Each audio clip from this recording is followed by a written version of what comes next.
Law and order हमारी जो है ना सुरक्षित है। दो चीज तो होता है, एक जान और एक माल।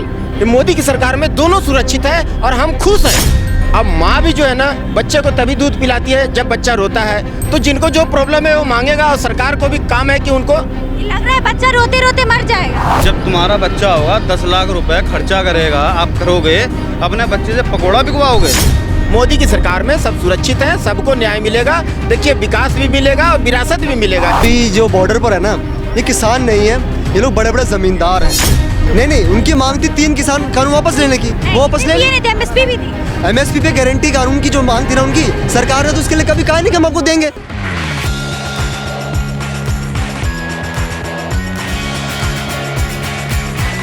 नमस्कार, मैं शिखा, आप सभी का स्वागत है भैया जी गजब में। एक बार फिर से हम लोग जनता के बीच में आ चुके हैं लोगों की राय लेने के लिए।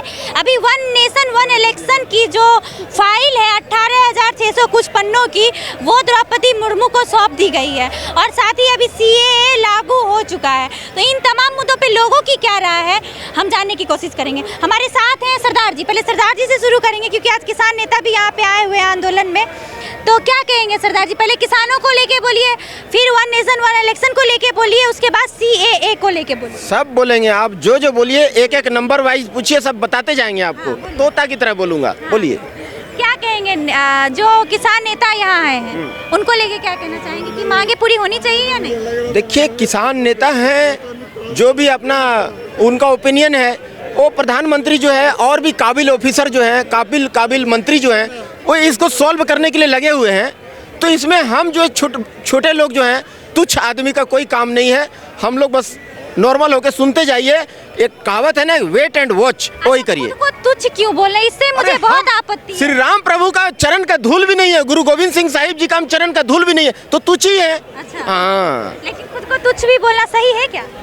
नहीं, और ठीक है, इनके वो बड़कपन है अभी जिस भाव से ये लोग बोल रहे हैं अभी। हाँ, अच्छा चलिए, तो आपने कहा जो किसान नेता आए हुए हैं उनको MSP की मांग कर रहे हैं, तो क्या उनको मिलनी चाहिए या नहीं? वही मैं बोल रहा हूँ, बड़े बड़े नेता लोग, बड़े बड़े काबिल ऑफिसर लोग लगे हुए हैं इसको सॉल्व करने के लिए, और वो कर लेंगे। करते करते 5 साल हो गए, अब तो हो जाना चाहिए। देखिए जो भी हो वो कर लेंगे, उन पर विश्वास है। लॉ एंड ऑर्डर हमारी जो है ना सुरक्षित है। दो चीज तो होता है, एक जान और एक माल।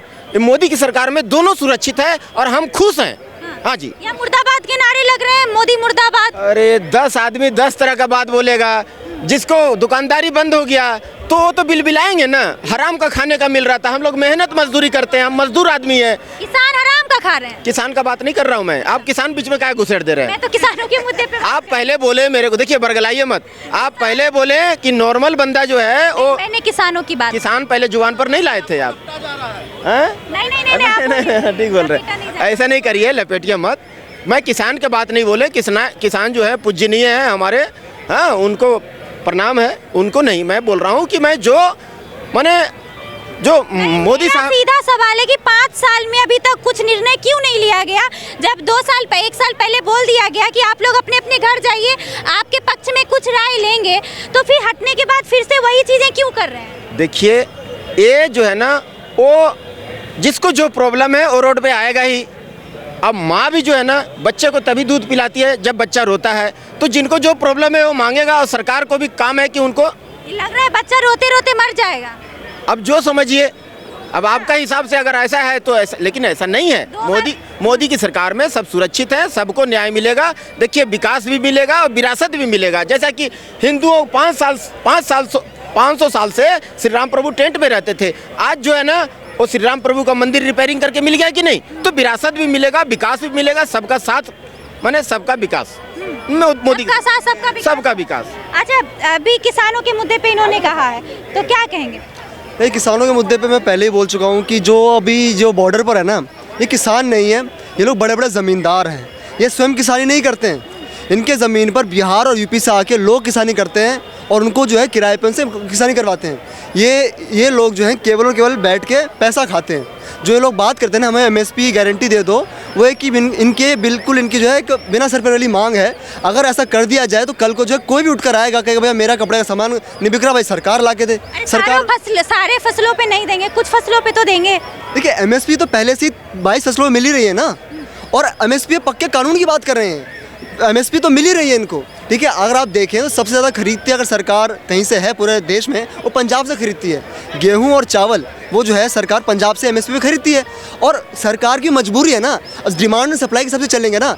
जब क्या कहते हैं, जब देश के अंदर डिमांड ही कम होगी। जब मजबूरी थी तो फिर उन्होंने क्यों कहा कि आप लोग हट जाइए, आप लोग यहाँ से हट जाइए, हम आपकी मांग को पूरी करेंगे। नहीं, उनकी मांग थी 3 किसान कानून वापस लेने की, वो वापस ले नहीं थे, MSP भी थी। MSP पे गारंटी कानून की जो मांग थी ना उनकी, सरकार ने तो उसके लिए कभी कहा नहीं कि हम आपको देंगे। वो कब कहा? सरकार ने बोला था कि कमेटी बनाएंगे, उस कमेटी में जो आपकी तरफ से एक मेंबर आएगा, हमारी तरफ से मेंबर होगा, उस कमेटी को जब बिठाने की बात कही, आप लोग तब जो है किसानों ने अपना नेता भेजा ही नहीं, अपना लीडर भेजा ही नहीं, तो बात ही नहीं हो रही है। और अभी भी जो है पंजाब सरकार के जो मुख्यमंत्री हैं, जो केंद्र गृह मंत्री हैं, और कुछ लीडर्स किसानों के, वो अभी मिलकर जो है बैठ के चल रहे हैं बहुत। तो फिर अभी बात नहीं बन पा रही, तो अब क्या करा जाए? जब वो मानेंगे ही नहीं, जब दोनों में एक कॉमन मिनिमम प्रोग्राम बनेगा नहीं, तो बात आगे कैसे बढ़ेगी? अच्छा, इनकी बातों से अगर आप लोग सहमत हैं तो कमेंट बॉक्स में जरूर कीजिएगा। अभी CAA और वन नेशन वन इलेक्शन की बात की जा रही है, इस पे क्या सोच? देखिए, CAA में बात करना चाहूँगा। CAA एक बहुत ही अच्छा कानून है। हिंदू हमारे जो हैं भाई हैं, उनके लिए कोई और देश उनको स्वीकार नहीं करेगा, वो ये देश है, करना चाहिए, ठीक है। और जहाँ तक बात रही और लोगों का, इसको किस प्रकार से केजरीवाल जैसे लोग और ममता बनर्जी जैसे लोग जो है इसको बरगलाने की बात कर रहे हैं। थलापति तमिलनाडु में भी बोला जा रहा है, नहीं लगेगा।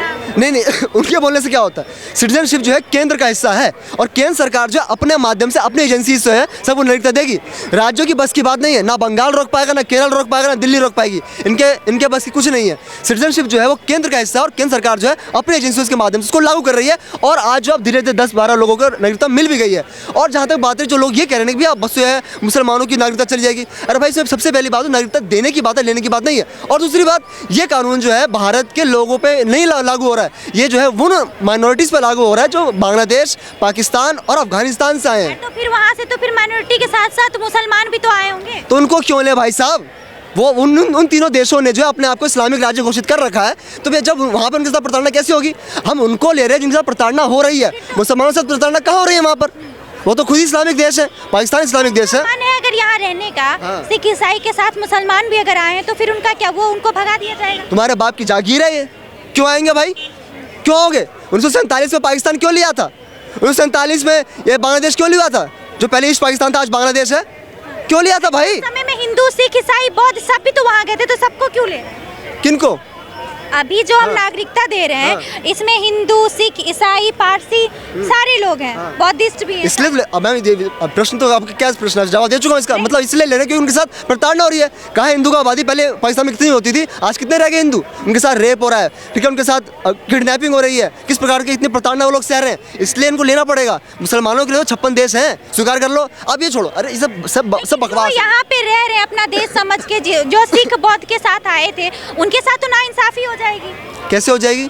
मुसलमान जो आए होंगे बौद्ध के साथ, उनके साथ तो नाइंसाफी हो जाएगी। और केजरीवाल ने कहा है, पहले तो हम अपने देश के लोगों को 140 करोड़ जो लोग हैं उनको हम रोजगार नहीं दे पा रहे हैं, तो और सबको लेते जाएंगे तो हम कहाँ से रोजगार दें? केजरीवाल से सबसे ज्यादा मूर्ख मुख्यमंत्री पूरे देश में भी कोई नहीं है। उनको पता, ये बात मालूम ही नहीं है कि 31 दिसंबर 2014 से पहले जो जितने भी हिंदू और अन्य माइनॉरिटीज है ना, उनको नागरिकता देने की बात हो रही है, सबको देने की बात नहीं हो रही है। और आपको ये बात बता दो कि सिर्फ कुछ लाख ही हिंदू शरणार्थी हैं, करोड़ों में नहीं है रोहिंग्या की तरह। रोहिंग्या और बांग्लादेशी को तो पालेंगे, पर हिंदुओं की जब बात आएगी, नहीं यार हिंदू आ जाएगा, ये आ जाएगा। ये हिंदू विरोधी केजरीवाल जी हैं, ये जो है कभी भी किसी के लिए इन्होंने, मतलब ये समझिए कि केवल सत्ता चाहिए उनको, ना हिंदू के ना मुसलमान के, किसी के नहीं है केजरीवाल। थलापति को तो जानते होंगे आप, एक्टर हैं। अरे यार उनकी बात क्या, कौन है विजय थलापति जी? क्या राजनीति के बारे में उनको ज्ञान है? उनको कुछ पता भी, उनको ये नहीं पता भारत में कितने राज्य हैं। कौन है भाई, कौन है तू? एक्टर है, बहुत फैन। तो उससे क्या होता है? मैं तो कंगना रनौत को भी नहीं मानता, मैं तो हेमा मालिनी को भी नहीं मानता। जो इनका क्षेत्र है उस क्षेत्र में बोलिए ना आप। अगर एक्टिंग में पूछना है तो विजय जी का मैं ओपिनियन का सम्मान करूंगा, अगर एक्टिंग के क्षेत्र में करोगे तो नहीं, तो फिर जया प्रदा और फिर हेमा मालिनी जो है, तो सारे तो सांसद भी रह चुके। गलत है। मैं भाजपा को इस मुद्दे पर क्रिटिसाइज करता हूँ। अब क्यों दो टिकट? किरण खेर जी कौन है, उनको क्यों दिया टिकट? मनोज तिवारी जी कौन है, क्या करा उन्होंने, क्यों दिया टिकट? आपने नीरव को टिकट क्यों दे रहे हो? रवि किशन को टिकट क्यों दे रहे हो? मैं खिलाफ हूँ भाई, तो मैं कहता हूँ ये बहुत गलत है। जो एक्टर है वो नेता नहीं बन सकता। क्यों बनेगा भाई साहब? हाँ। तो गलत है। जो पार्टी में जो काम कर रहे हैं पहले से, उनको टिकट मिलना चाहिए ना। ये देख नहीं सकते? नहीं जी बोलिए जी, ऐसा है ना, हमारे देखो से हम कुछ कह रहे हैं, मैं अपनी बात बता रहा हूँ आपको। हमारे साथ अन्याय हुआ है, क्या हुआ? हमारी ISBT बस अड्डे पर दुकान है अलॉटमेंट थी विकलांग कोठा की, और हमारे 2019 में हमसे छीन ले गई है। अभी तक कुछ भी नहीं मिला है। और मतलब हमको जब ऑफिसों में जाते थे तो बदतमीजी का व्यवहार होता था। और तो सरकार के यहाँ मैंने बहुत सारी एप्लीकेशन दी, मैंने मोदी जी के यहाँ भी एप्लीकेशन दी है। कहाँ पे? यहाँ पे हम लोग हम अपना चैनल लेके आएंगे, कहाँ पे आना है आप बताइए? तो कहाँ पे आना है?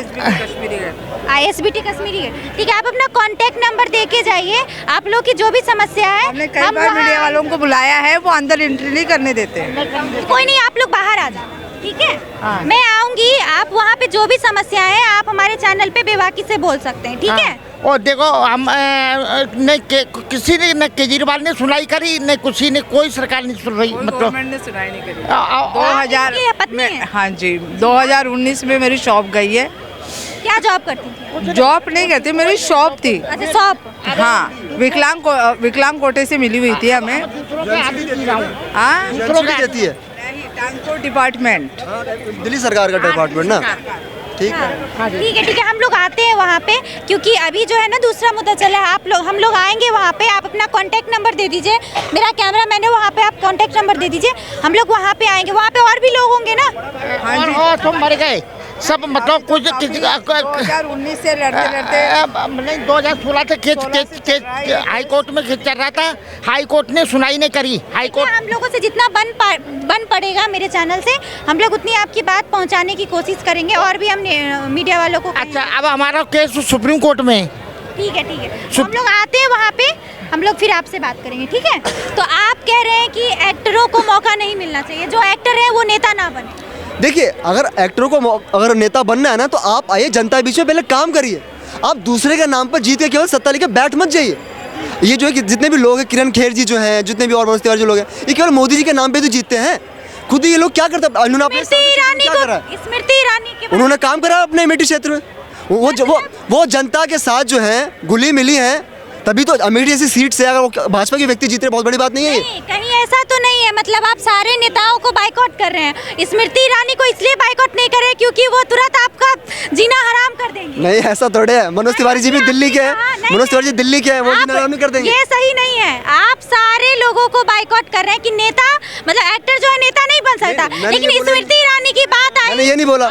मैंने बोला है कि जो काम करेगा, स्मृति ईरानी जी ने वहाँ पे ग्राउंड पे काम करा है। मतलब रवि किशन ने काम नहीं किया। अगर उन्होंने करा तो बने, पर मुझे लगता नहीं है। निरहुआ जी ने करा है, थोड़ा बहुत दिनेश लाल जो है उन्होंने करा है। डर नहीं गया, आवाज आ रहे मेरे को काम का। ठीक है, जो जनता के साथ काम करेगा, ग्राउंड पे उतरे काम करेगा, उनको टिकट मिलना चाहिए, वो उनको आगे बढ़ावा देना चाहिए। परंतु केवल किसी और के नाम पे जाता रहेगा, उसको नहीं मिलना चाहिए। जनता अगर देखेगी हमारे चैनल पे, जो लोग देखेंगे, अभी आप ही थे जो चीख के कह रहे थे कि कोई भी जो एक्टर है वो नेता नहीं बनेगा, लेकिन जब स्मृति ईरानी की बात आई तो डर गए। काम करा है ना, ग्राउंड पे लोगों के साथ वो जुड़ती है, ग्राउंड पे उतरती है लोगों के साथ अमेठी में। सारे लोग बुरा मान जाएंगे, जो निरहुआ और रवि किशन और मनोज तिवारी। अगर सत्य सुन के किसी को बुरा लगता है तो भाई मानने तो बुरा, मैं क्या कर सकता हूँ? सत्य सुन के किसी को बुरा लग रहा है तो मैं क्या करूँ? मैं आप पूछ रहे मनोज तिवारी जी से, पूछिए उन्होंने क्या ईरानी सिलेंडर लेके घूमती थी। हाँ, तो 2014 वही काम था। हाँ, तो 2014 से पहले, और आज सिलेंडर का भाव इतना बढ़ गया, कहाँ आ रही है? दिख भी नहीं रही। कहाँ बढ़ गया? अभी तो काम करा है ना। अब गायब है। क्यों नहीं दिख रही है? ये कह रहे हैं काम कर रही है। काम तो कर रही रहे। नमक 25 रुपए किलो हो गया, गेहूँ 24 रुपए किलो है, काम तो हो ही रहा है। क्या कहेंगे? आमदनी नहीं बढ़ी भाई साहब आपकी? आमदनी? आप जॉब करते हो, बिजनेस? सैलरी आपकी कितनी थी 2013 में?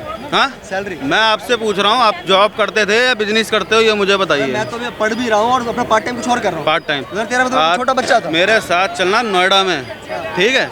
जिस बंदे की 6000 सैलरी थी ना, आज उसकी 60,000 नहीं हो गई है, 10,000 में मर रहा 12 घंटे में। और महंगाई सुन लो, जब आटा 14 रुपए में था, आज आटा जो है 28 और 32 रुपए में बिक रहा है। सैलरी बढ़ी है।